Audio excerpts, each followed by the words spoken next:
Hi guys, and welcome to episode 9 of the Northern Rugby podcast. Today we are joined by former Scotland number 8 Ally Hogg. Ally represented Scotland 48 times during his career and also represented Edinburgh Rugby and Newcastle Falcons at club level. So Ally's going to chat to us about getting started in rugby with Edinburgh, breaking into the Scotland team in 2004 at 21 years old, being considered for the Lions tour in 2005, falling out of favour with Andy Robinson as Scotland coach, and has moved to England with Newcastle Falcons. He also talks to us about the state rugby currently finds itself in, what a successful season would look like for Newcastle Falcons, and a potential future career in coaching. So let's get into it and see what Ally had to say. Hi, how you doing? Hi Ali, how are you? Not too bad yourself? Yeah, very well, thank you, very well. Good. How's 2020 been treating you, mate? A bit of shit, isn't it? Just a bit. Yeah, just pretty rubbish, really, and that's pretty much it. Just stuck in working from home for the foreseeable future. Stuck in my spare room. That's it, really. Trying to surviving at least. How've the kids been? Yeah, they've been all right actually. It's just we just sort of cracked on. It's better now they're back at school and back into more similar. The classes have started back up, which is good. Yeah, like swimming and different species like that. So, it's better then. They're enjoying that. It's back into more of a routine that way, which is good. Yeah, good. Well, Ally, thanks very much for coming on the podcast with us. It's always nice to have ex-Falcons on. Sure. So pretty much it's just an informal chat about your career, really. So just take us back to the very beginning with the young Ally Hogg and how you got your beginnings in rugby. Oh, back then that far? I can't remember that far back. Were you? Did you get picked up out of uni? Did you play before that? How did you wind up with Edinburgh? Well, I basically played rugby since I was 6 or 7. Dad used to play at Stirling County, a local club, and he thought I'd quite enjoy it, so he took me down and started playing there. And played pretty much from 6, 7 right the way up until, was it 18, 19 when I signed professional with Edinburgh. So all my sort of youth career, and then it broke into the sort of first 15, so age 16, 17. And then sort of coincided with getting picked up with all the age group stuff along the way. So we never played never played rugby at school at all until sort of very latterly when Stirling County had a very, very good and still do have a very successful mini section. Where lots of my mates played in my year and the year below, so we set up our own rugby team at school, which was quite good with all our local schools, and sort of very fortunate. The team that we played in were very successful. We hardly lost any games. It was a very sort of talented year group that we had, going all the way up, and then the same with sort of national stuff as well. That we were sort of quite a good crop, and a lot of our sort of under 18s, 19s team went on to sign professional, and also going to play for Scotland as well. And what was it like? Because you signed not long after professionalism kicked in. So what was it like coming in like Edinburgh first team? Obviously it was certainly different, a lot different from what it was now. And you speak to the guys from the very start how different it was. And it more so the strength and conditioning side of it, and just the professionalism of it. Because you wouldn't recognise sort of weight training, diet, advice, something like that. The amount of training you did, and most days was like double rugby days. It was very rarely did you get sort of the same sort of double rugby days as you did then as you did now. And even you go back to sort of the early days, like they're training rugby days twice a day, every day, and they wonder why they got to the weekend they're absolutely knackered. That sort of changed a lot, and I think just obviously the adaptations of the rules from what you could do when I first started rugby to what you can do now is not drastically different, but it's changed a lot. I suppose one instance would be if you tried to sack a maul, you could sack mauls back then, and if you didn't sack a maul and you were on the ground, you just got the absolute crap kicked out of you, and you literally be cut to shreds. Whereas now, if you did that, you'd be banned for like 3 weeks. Whereas it was kind of a given that you were going to get stood on and you'd be in pieces. And you wound up breaking into the Scotland team pretty early. What age were you when you got your first cap? I was 21. They just turned 21, so it was was sort of quite fortunate. I was early, yeah. So I basically had sort of season at Edinburgh, first season at Edinburgh 2002. I kind of 2002 2003 went back to played for Stirling a lot, and then the following year I got the odd so the first year I got a few sort of bench spots and started one maybe two games.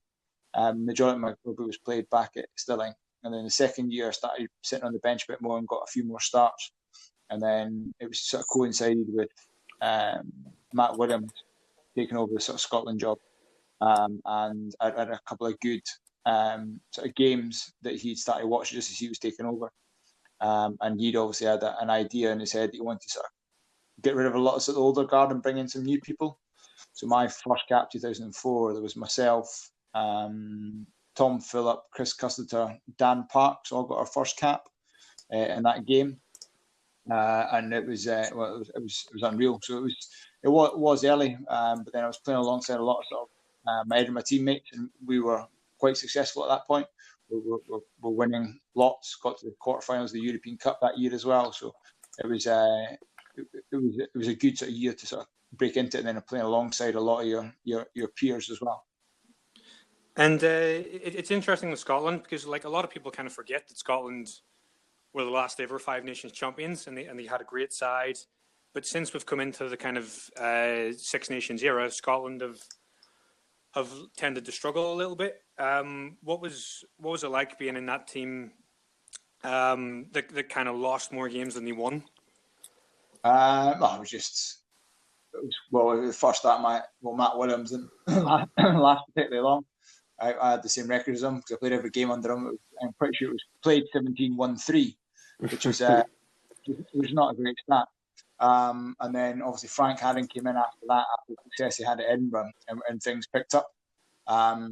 You're in it. You're trying to do your best for your country and playing that, and it's just professional sport. Sometimes you're going well and you're on that sort of confidence. I think you look at the sort of Scottish football team; they've really struggled recently, but then the last year they started winning, getting momentum, and I suppose winning breeds winning.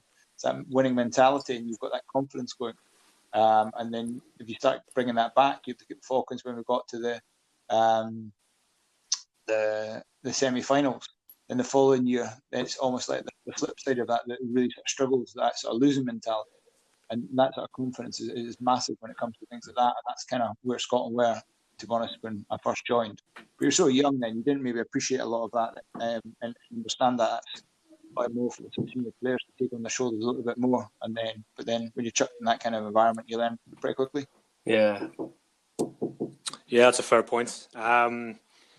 Particularly when it came to the autumn internationals that year, like Scotland didn't really have a good run, but you in particular did, and you come out of that with a bit of a personal boost. Like how did those autumn internationals go for you personally? That was good. Yeah, again, it was just getting more international games under your belt and playing. I think that was the first year we played 4 autumn internationals. We played Australia twice, if I remember right. It was the opening of the Scottish Parliament. They got another one through. Which is a good story about that. So, classic Matt Williams. We were playing Australia at Murrayfield, and Australia were very good. A lot of quick wingers. I think, and Wendell Taylor in one wing, Rossi Bikiri, another, Matt Gitto in the centres. Lots of sort of really quick backs, and that was a concern.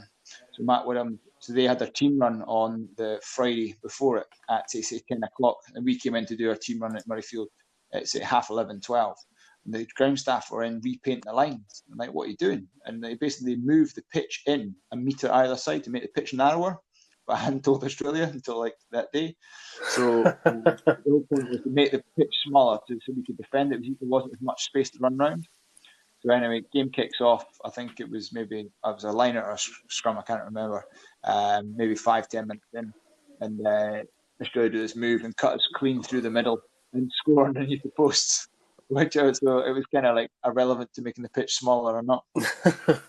Good bit of gamesmanship, though, isn't it? Just sneaky, subtle twists like that are brilliant. Like watering the pitch a ridiculous amount before a game and stuff.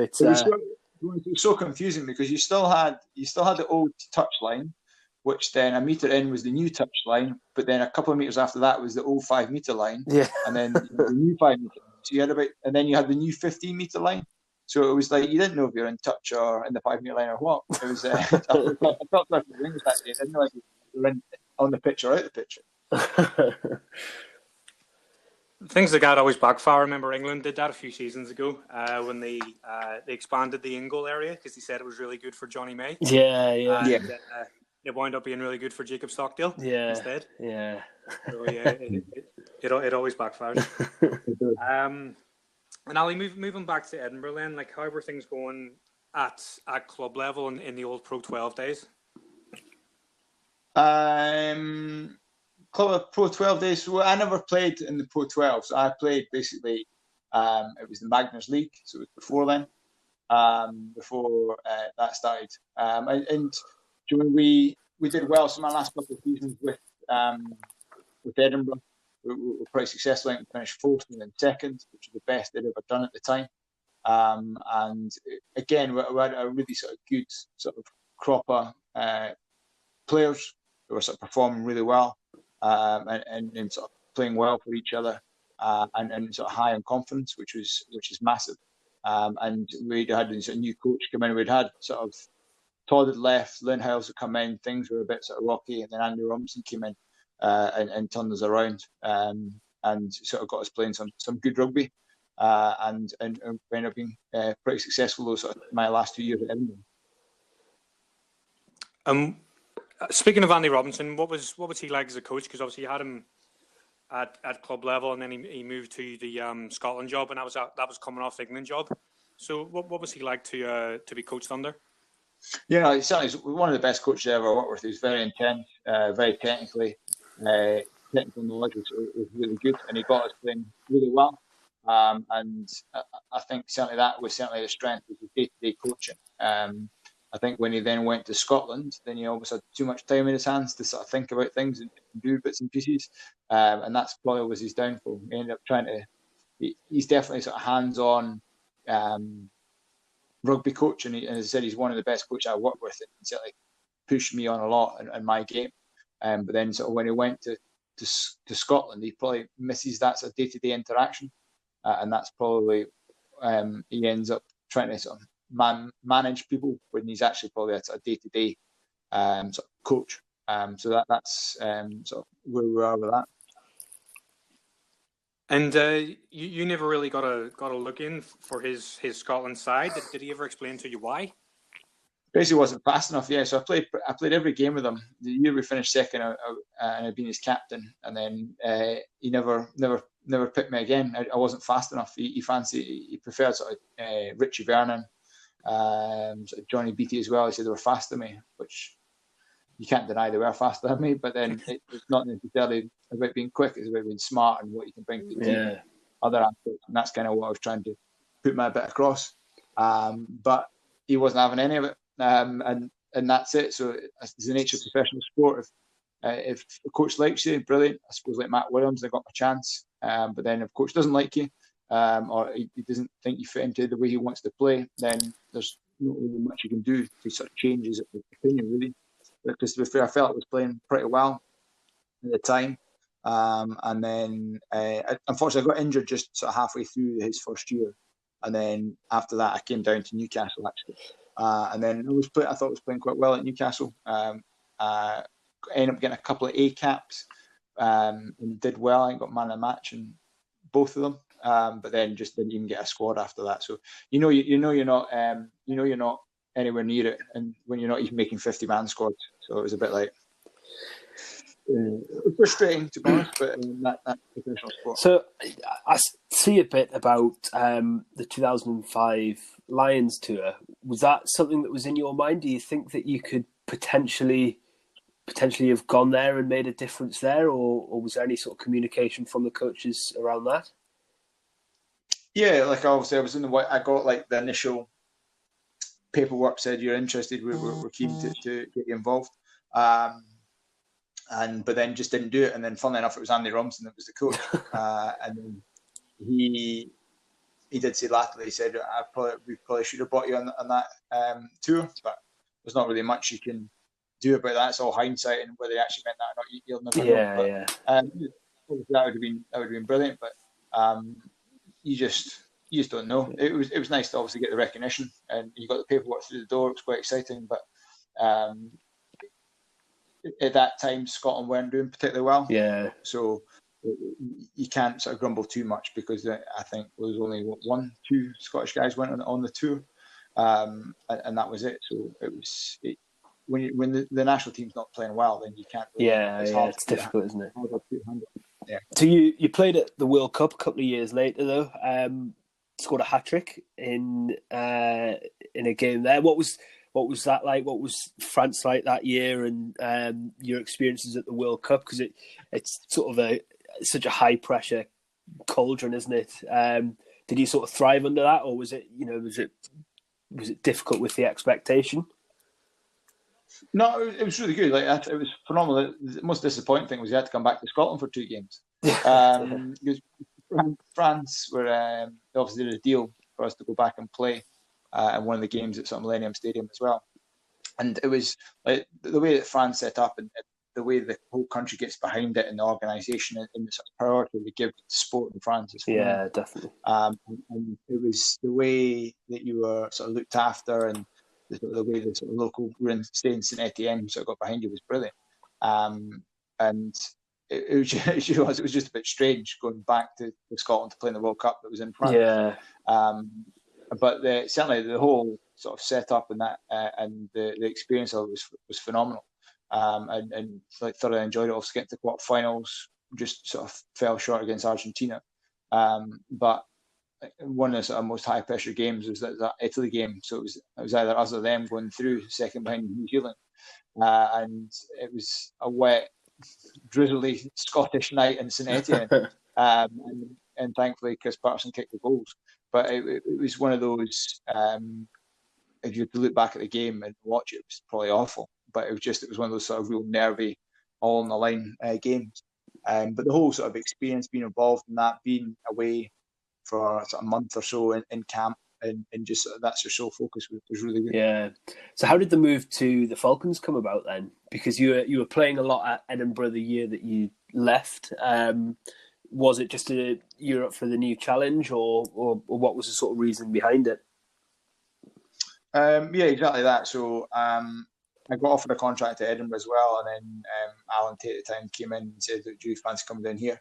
And I always said to myself, I wanted to sort of experience a new environment and try something different, and test myself in that different environment. And this offered me the opportunity to do it. So although because I went anywhere else, really, it was it only just popped down the road from Edinburgh to Newcastle.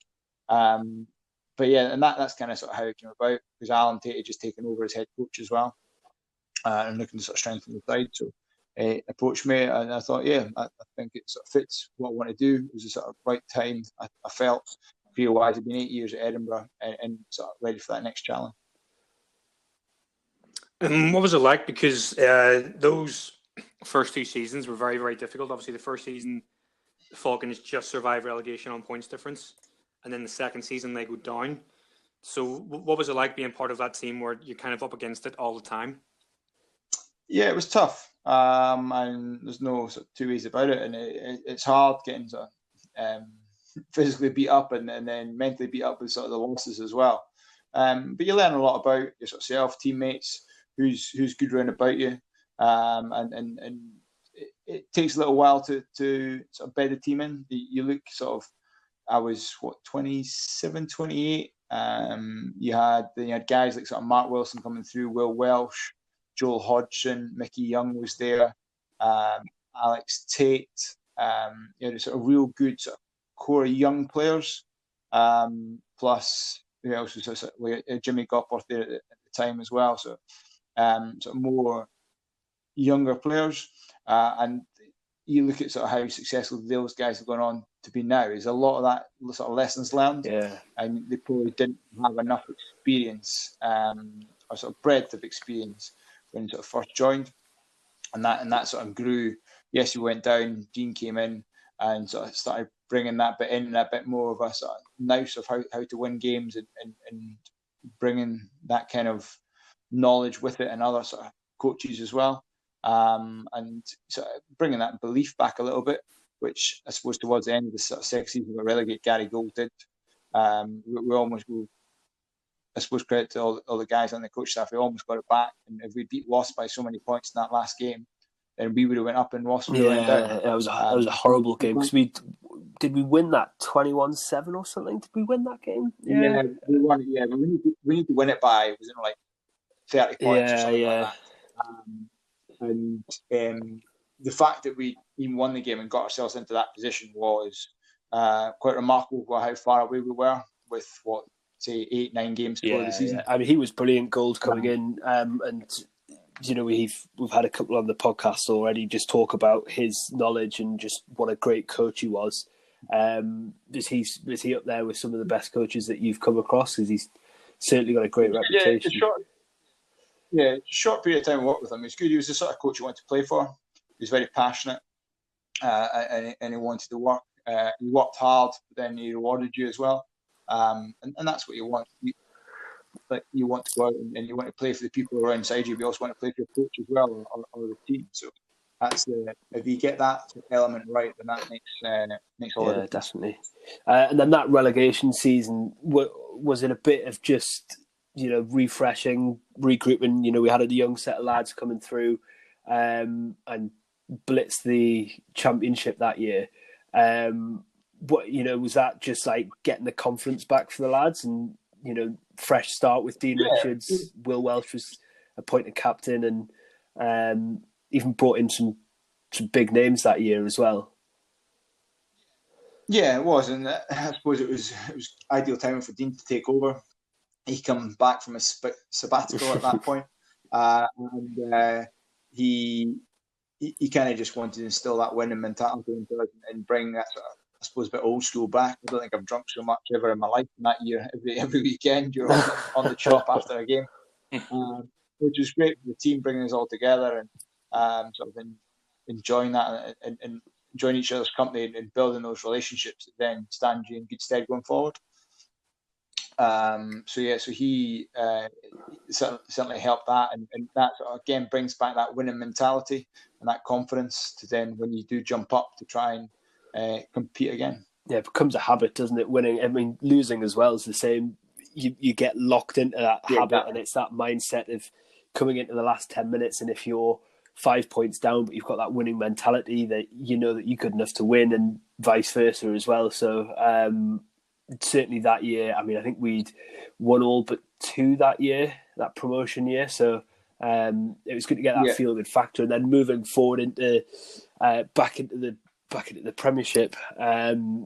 You know, really sort of hit the ground running that year as well with some of the signings that we brought in. You know, was that? You know, what was that like with that team? I mean, I think we lost a couple. I think we lost Gopeth that year, but certainly replaced. We had some good players that year back in the Premiership as well. Yeah, definitely, and it's about getting the sort of right calibre of people in, and also that add to the squad and bring that. I suppose bring that knowledge, that experience, and that understanding. And it's not necessarily a big marquee signings, but it's complement the people you've already got, and then how they fit into it, and then how they fit into that sort of team. And that's certainly what the team was good at, and Falcons don't have the biggest budgets by any stretch of the imagination. It's about getting the right people in and building that right culture to be successful. And when you can't just go and splash cash at it's about looking for, I suppose, different traits in players and getting the best out of what you've got. So that's certainly what Dean's very, very good at, is getting, I suppose, people that may be a bit unloved and bring them in and give them that sort of another opportunity. And well, you mentioned he's bringing those players in and giving them a bit of TLC. That's essentially what the Falcons run to fourth was built on, because it was a team of a lot of journeyman players, wasn't it? Who put this run together and managed to get into the playoffs against all the odds. Yeah, it was obviously you had sort of guys at sort of real top of the game at that point as well. You know, you had Simon Hammersley playing very well. You had Mark Wilson, which basically led his England career and his recognition. Will Welsh was going well, and that sort of confidence-wise. And the good thing about that year is that was the year we probably had a bit more strength and depth. So you had your front line 15, which was really good. And then you also, your bench was good, but then the guys who weren't getting picked that were almost of a similar caliber, that if somebody did pick up an injury, then you had sort of a good like-for-like replacement almost. And that's when you did pick up those injuries, that you had people there to step in and perform. Where I suppose sort of latterly, because of people retiring and maybe not replacing, and people moving on and maybe not replacing them with the same people, that when you do lose somebody through injury or anything, that is a next thing to step in, that there's a bit of a drop in quality, and that's sort of no fault of the sort of players as such. It just takes time to build them up with the young guys. But then the flip side of that is the young guys are getting good opportunities to stick their hand up probably earlier than they would have had previously, and that's the sort of the fine balance that you get. And you look at the most successful clubs, Exeter's or Saracens, and sort of Sales and Watts, they've got a lot of strength and depth. And if somebody does drop out, then they've got a similar caliber person to come in. You look at front row, so Exeter take off an international front row and bring on an international front row. So that's massive. Do you know what I mean? You're not then taking off a Premiership front row, bringing on an academy lad. Do you know what I mean? That's the difference. Yeah. So that was your final year, wasn't it? That season when we finished fourth. What was it? Because you finish your career with the Barbars? I know I did that. That was the start of the year we got. Was it that year? I can't remember. It might have been the year before. That would have been. Was it? What before. Was that like playing for the Barbars? We had Tim Visa on a few weeks ago, and he said a couple of really interesting stories about the Barbarians, which he probably shouldn't have done, but it was good to hear anyway. I mean, what was that like? Was that ultimately, was it just a week where it was just a piss up and throw a rugby ball around and just enjoy yourselves? What was it like playing with them? Yeah, exactly. That's pretty much it. They played the Saturday night, had they? I can't remember what they done. They played Saturday and I joined them for the second week. So I rocked up for the 10 o'clock meeting and I was the only one, me and an Italian guy were the only ones in the meeting because everyone else was so hungover. They didn't bother. So they just cancelled it. And then we convened at like 1 to then organise dinner to start drinking again at 5. So it literally was Monday, Tuesday, Wednesday, Thursday, Friday drinking. Friday was a little bit less. And then Saturday played the game and then just went out again. Like, I don't think my liver taken. I came back and it was I came back with a lot of pain, and then when I training Monday, then I didn't feel too great Monday. I had Tuesday off, and then ended up getting taken to hospital Tuesday night, and my appendix out on Wednesday. So my missus still claims that's why I got my appendix out, is because I've been on the piss for the previous Worth week. It though.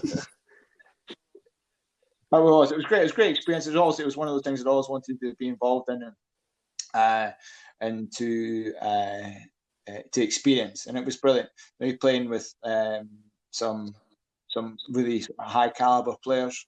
Got like some Carl Heyman. Who else was there? Ali Williams. Who else was in the team? I'm trying to think. Paul Griffin from Italy. There was Ben Tapawai at the time there. There was the Australian hooker now. I can't remember his name. I forgot his name. He was really good. So you're getting to play with some really sort of high quality players you wouldn't normally get to. And there's not really any pressure. So you can have a crack, you can do something silly and sort of really test your limits and get away with them. Yeah, Tim had mentioned about Michalak drinking champagne. Having champagne in a water bottle. Was there any sort of little stories like that of players doing something just completely amateur, but on like the professional scale? You mean pretty much just drinking constantly for sort of 72 hours. What was it? We just try to think. So we went and played golf. We were based down in Cheltenham, and we had like in the hotel bar. It was a gin bar, and I think they basically ran out of gin. The boys were just in there constantly just drinking gin. But we went and played golf for this little. I don't can you tell you where it was?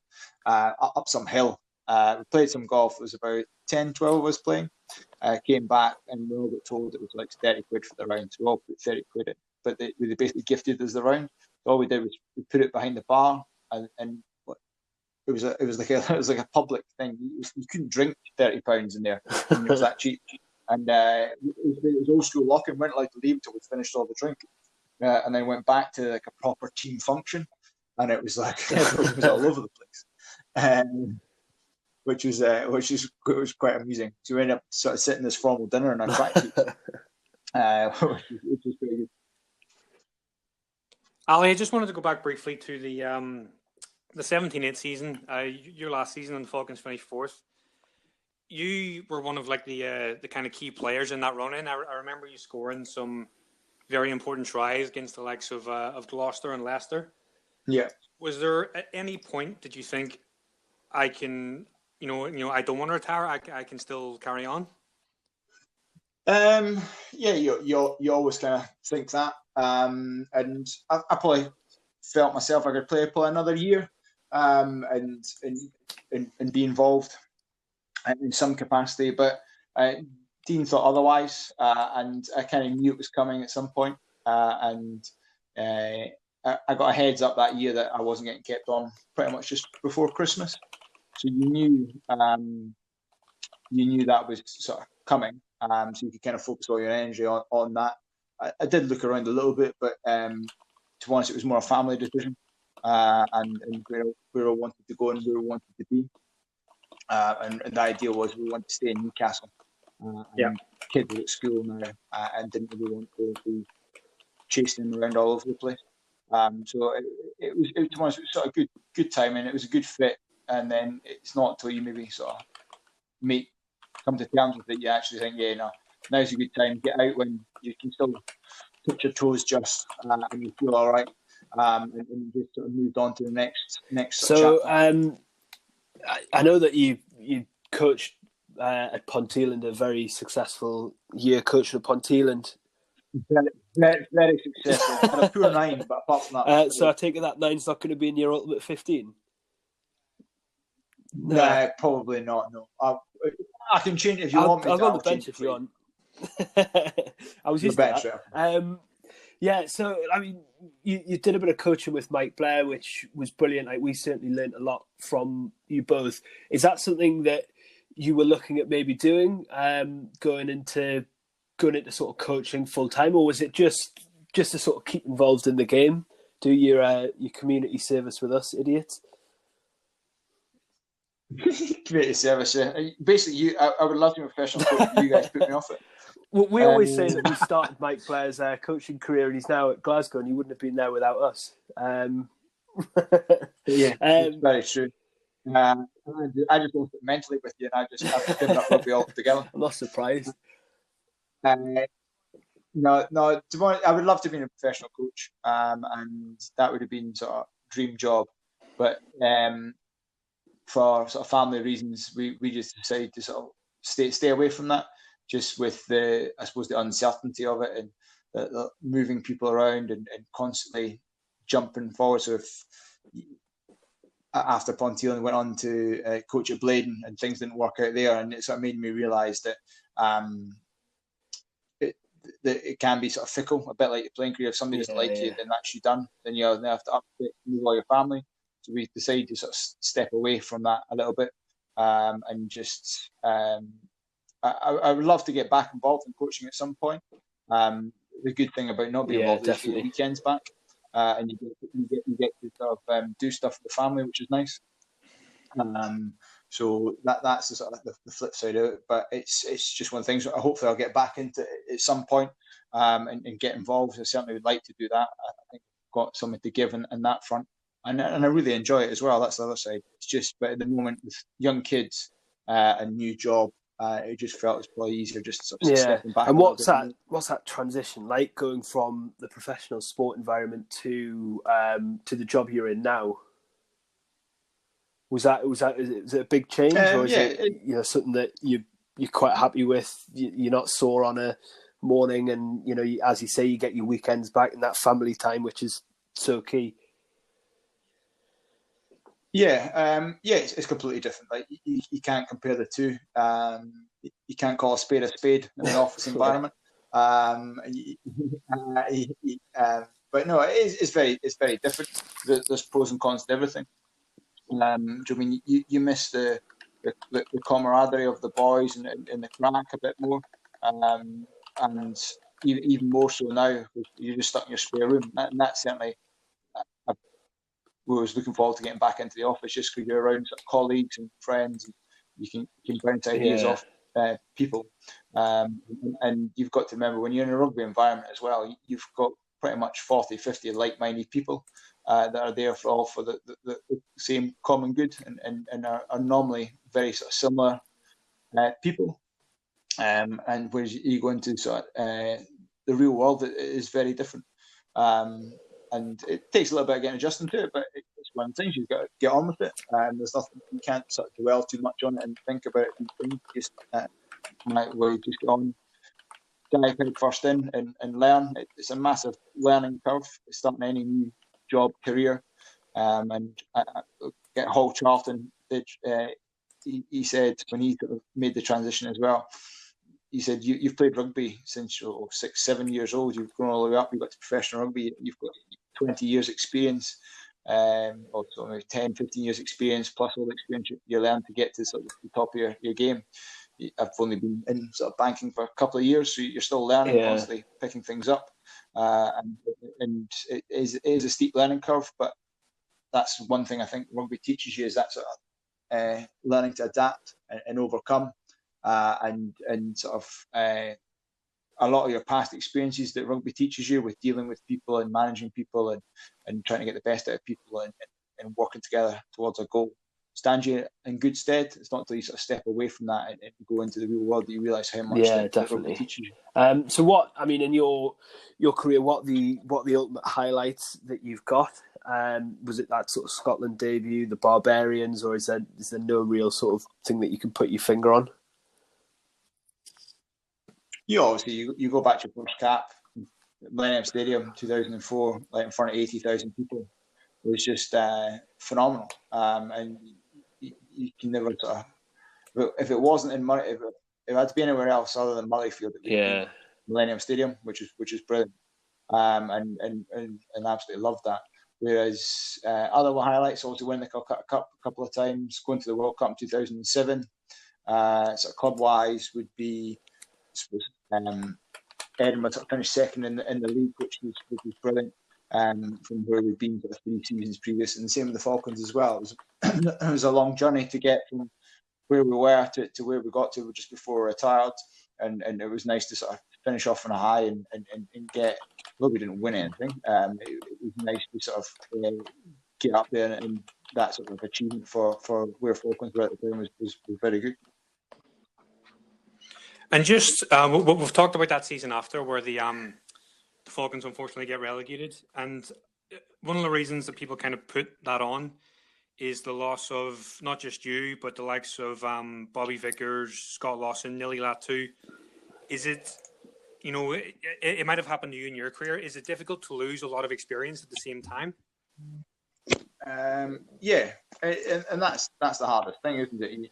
You can't replace that, and it's not necessarily. It was always frustrating when you're young and you pick the older guy over you because he's a bit more experienced. You think, well, I think I'm better than you, and it's getting that balance right of youth and experience. And I think back to my previous point was certainly I didn't at the start of the season play as much as I'd liked it, but when you did call upon, you were stepping in.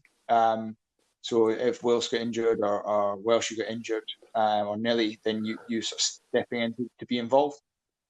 And that's the sort of, again, it was just that experience to be in and around the squad all the week, not necessarily just in the match day, and to keep pushing boys on and trying to get the best out of everybody. And that's kind of a little bit what they missed. And again, same with Bobby and Scotty.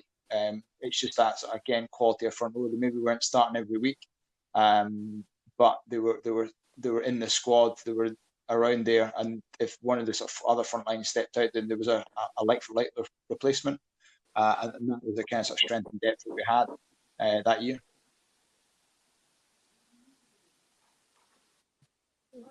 Yep.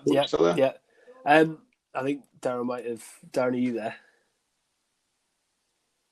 I think Darren's had to. He messaged me before saying he's getting his trees cut down, so he might have to dive out for a couple of minutes. So so I'll sort of take over. So that year, I mean, I know you went back and you said that year that we had so much strength and depth, and we potentially didn't get the injuries. The year after, where we got relegated, we had lost a lot of experience, but we had a rotten time with injuries, and obviously plays such a huge part if you don't have that depth and that experience. And as you were saying, we weren't replacing a top quality Premiership player with another top quality Premiership player. It was top quality Premiership player with maybe an academy lad that were maybe sort of slightly out their depth.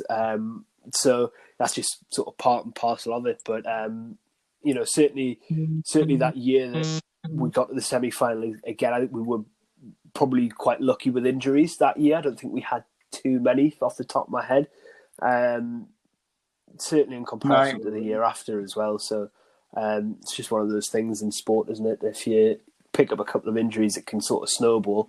And then that mentality comes in. And I think we were losing quite a lot of games by where we were winning them the year before by 2-3 points. We were certainly losing them by 2-3 points the year after, and it's that sort of winning mentality that had sort of maybe gone, I think. Do you think that season that we got to the semi-final, do you think that winning mentality, do you think that came from the experience that we had? A little bit, yes, but then again, it's just that it's almost the reverse the following year. It's just you had that winning mentality, and you had that confidence of going into games, 10 minutes to go, and you're maybe a try down or 5 points down, that you were going to win it. And the amount of games that we won the last couple of minutes, just picking goals. It was that jammy try you scored against Leicester at Welford Road. Jammy at all. Very good. Like things like that. And you just had that confidence, that belief you're going to do it. Whereas the flip side, the following year, you kind of looked at they would maybe be like 5 points ahead, 3 points ahead with 10 minutes to go, and they looked like they were hanging on rather than pushing on, and that's the sort of difference. And that sort of confidence and belief. And you can look across any sort of sport. You take Leicester when they won the Premier League. They weren't the best team, like on paper, but they believed in each other and they had that confidence that they were going to go out and win. And that's massive. And you look at golf, the same. It's a huge part of professional sport is that belief and confidence. And if you get that right, you're pretty much 80%. I don't know if Darren's back in the room. You're back. I'm back. Yes, sorry. Season ahead, then, Ally. Like, what do you think would be a successful season for the Falcons? It's so difficult to say, isn't it? With everything going on in the world, what the competition is going to be like, if there is going to be one, and also with will they ring fence it or not. I think if they were to ring fence it, I think that would benefit the Falcons massively, because then they can plan ahead a bit more and have a bit more sort of certainty and revenue, and I suppose sort of corporate stuff as well, getting the sponsoring, because they need that sponsorship and that support from the community just to be successful, and you can put more of a plan in place rather than sort of living year to year. But again, it's back to that thing that they've had a good year. Last year, got a lot of confidence. They seem to be playing a bit better style of rugby than they did the previous year. They made a few tweaks to attack. So I think success would be is obviously staying up and then building from there. I don't think they can kind of look too far beyond that, because as you see, a lot of the other teams are strengthening. There's a lot more money coming in at the top, especially sort of the way that Sale's been sort of spending money. Extra's got a lot of money as well, and Gloucester and such like. So, and you're kind of looking to sort of beat the guys around about you. So it's going to be Leicester, who are in a big sort of transition as well, London Irish, Worcester as well. If you can try and pick up wins round about those guys and beat them, then I think they'll be all right. And just a quick question on ring fencing, because obviously you've played in the old Magners League, which became the Pro 12 and now the Pro 14, with no relegation, and you've then moved to the Premiership, where most of the focus is on relegation. What's your thoughts on ring fencing now that you're not an active player anymore? Well, when I was playing, when you were younger, you thought it was terrible. When you're younger, you thought it was good because you got an opportunity earlier. But then when you got older, they valued experience more, so you prefer the relegation because they kept you in the team. But it's like there's pros and cons to it. I think pros being teams can plan a bit more. They can again sort of bring on the youth, can maybe sort of throw caution to win a bit more rather than being nervy, get a bit more entertaining rugby. Whereas with not having relegation, then it kind of caps the ambition of clubs below, which is a shame. And that's, I suppose, the good that if you want to be successful and move up the leagues, as quite a few clubs do in the Championship, then there's not really any incentive for that. And then you're probably going to have less of a two-tier professional system in England. You're probably going to go one with the top clubs funding or loaning out players and covering the sort of salaries potentially that way. So it is difficult, but I think more so with the financial constraints that's going on with everyone at the moment, then probably ring fencing could be better because then they can then market it slightly different as well. And you see that with the CVC guys coming in, putting investment into it, looking to change some of the parameters as well within the rugby, and not necessarily just Premiership, but also national team as well. Would you be a fan of a British and Irish league if it ever came to pass? Well, they've got that. I don't think you would be able to have that as such. I don't think because I think there's too many teams to make it survive. If you did, you'd have to have like sort of either two groups type thing, then and have a playoff, or you'd have to have sort of two leagues like a Premiership and a First Division as such, and promotion up and down, which I don't know if they go for. And then where did Italy go? I think the Pro 14 is not necessarily a bad idea, bringing other people in, but again, it's all going to be revenue driven, and I think sort of Wales, Ireland, and Scotland definitely want to involve that because England is the predominant sort of funder of that, and that's why you look at the Pro 14. That's why they brought us to the African side. They've got the cash to help sort of bring up the Pro 14. Yeah, and it looks like we've got the big South African sides coming in. That looks pretty much inevitable now. Yeah, that's good. But I mean, hopefully they can all grow side by side. Like you say, the game needs to become a bit more sustainable, and hopefully that's the way forward. So. Yeah, definitely, and that's the hardest thing. Is especially what this is throwing up is what's sustainable and what's not sustainable, and looking at that, and what's viable, and that's the big thing at the moment. And it's not just in rugby, but across all sports of what can be successful going forward, and what can we afford to run. And unfortunately, it's going to be the detriment of the players really, because they're not going to earn the same kind of money. And they're the ones that will be expendable, unfortunately. Yeah, we've had a few guys on the podcast. We had Ollie Steadman on, who's talked about his struggles of being released first of all, and then trying to find a club as his next challenge. And those are the guys you kind of feel sorry for. You know, through no fault of their own, they might just wind up having to retire early or move into different professions, and it's a real shame. And that's the key for especially any but not even young people, but any age of people, is having that second plan and that second focus. I think it's good for your. It's good for your sort of. I think it's good for your rugby having that other focus. So you're not constantly just thinking about rugby.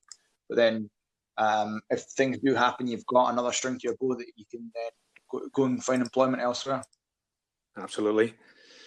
Well, we'll wrap it up, Ali, and we'll move on to your Ultimate 15. So obviously you've played with a lot of good players over the years. So let's see what you've come up with. Yeah. So this is just basically people you've played with or played against or played with. Played with. Played with. So I suppose loose head. It's a tough one actually because it'll be Bobby Vickers or Alan Jacobson, Chunk. Both two phenomenal props for sort of different reasons. In fact, I'm probably going to pick both of them. So I'll put one at tight head. I'll put Chunk across the tight head and put Bobby in at loose head. I think that's probably the best way to do it. And then you'd have, I know it's probably controversial, but I'm going for it. I'd have sort of hooker-wise would be who I played with would probably be Ross Ford. So just a phenomenal athlete. Do you need a reason for this or just people? No, that's fine. He's because Ross Ford has actually made it into a few teams. I think he was Tim Visser's as well. He seems to be a bit of a favourite. So yeah, he was a hell of a player. And then you've got second row would be Nathan Hines, and it would be probably Scott Murray. Oh, good shout. And then you've got after that 6 would be Todd Blackadder. Okay. He was so big emphasis in my early days as well. 8 would be Simon Taylor. People forget what a great player he was. Yeah, phenomenal. Like, if he hadn't done he helped me because that's how I got played so much because he tore his ACL. But he was a phenomenal player. He was like an athlete before there were athletes. Playing rugby. And 7, who played along 7 side? It'd probably be Mark Wilson. Yeah, I can't argue that. Mark, yeah, he makes everybody's team, which is a fair shout. And then 9 would be Mike Blair. You put 10 would be probably put Jimmy Gopperth in there. Yeah, he was fantastic. I mean, well. he's like a fine wine. He's getting better and better. Which is, how old is he now? He must be like 35. And he's had a few tough injuries in the last few years as well. So for him to... Yeah, well, that's probably helped him a little bit. So you had a couple of bad injuries, but then your body's not taking the same punishment. Yes, you're injured, but actually can help a little bit to a certain extent. Then where I'm at, winger played with would be Sinotti. Excellent. Other winger would be Nicky Gonava.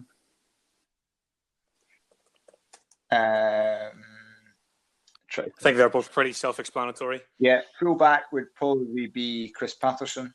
The ultimate kicker, wasn't he?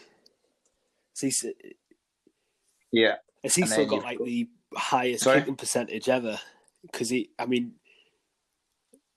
World Cup, he was the kick in the 2007 World Cup. Would you class him as one of the great kind of underrated players, Chris Patterson? Yeah, he was just very good. He was very adaptable. He played in the wing, he played at 10, played at fullback. He was just a very good sort of footballer. The problem was he was just very, very slight. And he was one of those guys who just couldn't put weight on. And that was probably his biggest drawback. But he was very skillful, understood the game well. He's a phenomenal kicker as well. And so who would you go for in the centres then? Yeah, try to think centres wise. Who am I thinking centres wise? Who I played with? Well, like Brendan Laney was good. He was just as a character, and also his ability for a fat lad, what he could do was brilliant. And then 13 probably be who's sort of one of the best 13s would be. I think else would be. I'd probably say Ben Cairns from Edinburgh. Fair enough. I thought you might have given Chris Harris a shout. I was just trying to think. Harris would be there, but nah, we'll go with Ben Cairns. Fair enough. Not a bad team at all. I think they do all right. And just obviously made up of mostly Scots. Where do you think Scotland are at the minute? Because they seem to be making a lot of progress under Cotter and then under Townsend, but they just seem to have stalled a little bit. Is that fair to say? Yeah, no, it's fair to say. Yeah, it's going to be interesting to see how this sort of autumn series goes for all countries, really. But what is it, next weekend, isn't it? The start of the Six or the end of the Six Nations. So yeah, it's great. It's going to be interesting. It'll be tough because I think you've seen that with Edinburgh, a really good season last season, or this season as such, finishing. But then they've started the new season poorly because I think they had 2 big semi-finals, lost them both, and it's just been, I think, the emotional toll of it sort of taking on it. So how that sort of rolls on into the whatever this tournament's called, the end of Six Nations and the, what was it called, Nations Cup or something like that. The Autumn Nations Cup. Autumn Nations Cup, yeah.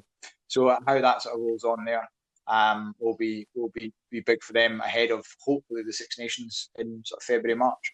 And I think you'll find Gregor likes to change his team a lot anyway, but you'll get quite a few new caps and sort of blooding new people and building things up and seeing different options ahead of that Six Nations. Yeah, fingers crossed it goes well. I'm looking forward to it. And I was reading this morning that Scotland actually still do have a very small chance of winning the Six Nations. They just need a very extraordinary set of results. They've got to put so many points on Wales, don't they? And then Italy have got to beat Ireland. And is that right? And then, because Ireland got 2 games. Yeah. And so did Italy. So yeah, Scotland have to win by so many points, and then Italy need to win both their games. So you never know. Yeah, you never know. Unlikely, but you can live in hope. But we'll thank you very much, Ally. Hopefully, we'll get you back playing Pont 2s next year. Yeah, what's the crack? Pont 2s, maybe 3. 3 possibly. What's the crack with you guys? Are you still employed at the moment? You furloughed, or what's the crack with you guys?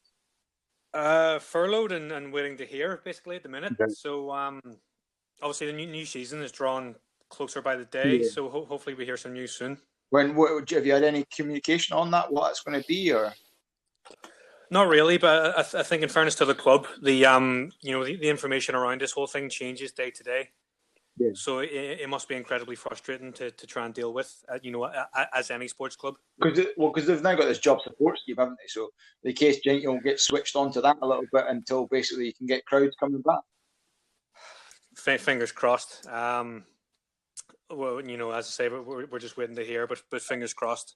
I don't maybe you don't want to answer, but I suppose there's nothing for you to do really, because there's not any games to plan for as such that you can have crowds at in the near future, and also, and it's just brutal, isn't it, for the likes of professional clubs, I suppose staff like you, that there's not actually any work to do because you can't proactively go out and do anything because you don't know what there is to do. Yeah, I think for any sport outside of football, the outlook is pretty bleak. Yeah. If I'm being brutally honest. What are you guys all right? You got anything else you're trying? I know if you've done this, which is a great idea. Are you kind of pursuing other things, or what are your thoughts on that? You've got to look around. I mean, even the sort of all job retention. We don't know when fans are back or anything. So yeah, there's got to be plans B, C's, D's, and so on until this turns into a £1 million podcast, which. One day, you've just got to be realistic, I think. Yeah, I mean, hopefully it works out for you both, because obviously I know it's not the best at the moment, and it just, I suppose it's like everybody, isn't it? You just want things to get back to some normality. Yeah, that's it. It's just going forward. It's clarity, but ultimately nobody in the country has any clarity on anything at the minute, so yeah, you can't blame anything. Yeah, because I mean, we're sick of not working. I'm sure you're sick of working in your spare room. Yeah. Tom May was telling us he's sick of having his kids disturb him when he's trying to work.